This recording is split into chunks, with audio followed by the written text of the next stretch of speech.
November 29 దీక్షా దివస్ సందర్భంగా Hayat Nagar division BRS party ఆధ్వర్యంలో హయాత్ నగర్ చౌరస్తాలో దీక్షా దివస్ వేడుకలు నిర్వహించారు।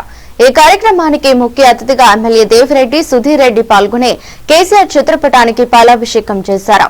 దీక్షా దివస్ సందర్భంగా హెల్త్ క్యాంపులు నిర్వహించి గర్భిణీ స్త్రీలకు పౌష్టికాహారం అందించే విధంగా డ్రై ఫ్రూట్స్ పండ్లు పంపిణీ చేశారు। తెలంగాణ రాష్ట్రాన్ని తీసుకువచ్చిన రోజు, తెలంగాణ గతిని స్థితిని మార్చిన రోజు నవంబర్ 29 అని ఎమ్మెల్యే సుధీర్ రెడ్డి తెలిపారు।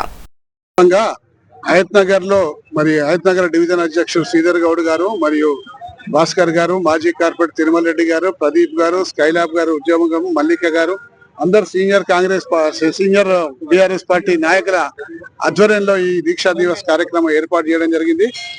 అదే ఉత్సాహంతో కార్యకర్తలందరూ కూడా ఉన్నారు। తెలంగాణ రాష్ట్రాన్ని తీసుకొచ్చిన రోజు, తెలంగాణ గతిని మలిపిన రోజు కాబట్టి ఈ రోజున అందరూ కూడా గుర్తుపెట్టుకొని కేసీఆర్ గారిని మళ్ళీ ముఖ్యమంత్రి పీఠం మీద కూర్చోబెట్టాలి। ఈ తెలంగాణ రాష్ట్ర పురోగతిని, అభివృద్ధిని మరింత ముందుకు తీసుకెళ్లే ఆ బాధ్యతని ఈ కార్యకర్తలందరూ కూడా భుజస్కంధాల మీద వేసుకున్నందుకు ప్రత్యేకంగా వారిని అభినందిస్తూ ఇదే స్ఫూర్తితో ముందుకు కొనసాగాలని చెప్పి కోరుకుంటున్నాం। జై తెలంగాణ దీక్షా దివాస్ నవంబర్ 29 రోజున కేసీఆర్ సచ్చుడో తెలంగాణ వచ్చుడు అనే నినాదంతో ఈ రోజు బయలుదేరిన రోజు।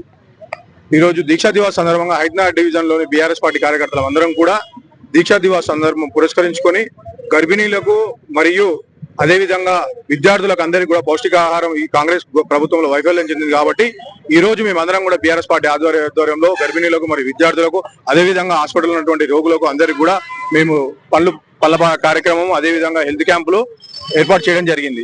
కేసీఆర్ సచ్చుడు తెలంగాణ వచ్చిన నినాదంతో బయలుదేరి 11 రోజుల తర్వాత అనగా డిసెంబర్ 9వ రోజు ప్రకటన విడుదల చేసిన దినము కాబట్టి ఆ రోజు తెలంగాణ అనేది ఆ దీక్షా ఫలితమే ఈ రోజు తెలంగాణ। ఈ తెలంగాణ అనేది లేకపోతే ఈ రోజు CM Revanth Reddy CM seat లో కూర్చునేవాడే కాదు।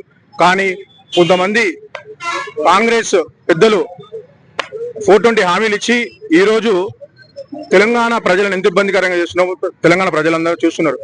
రాబోయే రోజులలో స్థానిక ఎలక్షన్స్ లో కానీ జిహెచ్ఎంసీ ఎలక్షన్ లో కానీ ప్రజలందరూ కూడా ఏకమై కాంగ్రెస్ ప్రభుత్వాన్ని ఎండగడతందుకు సిద్ధమై ఉన్నారు।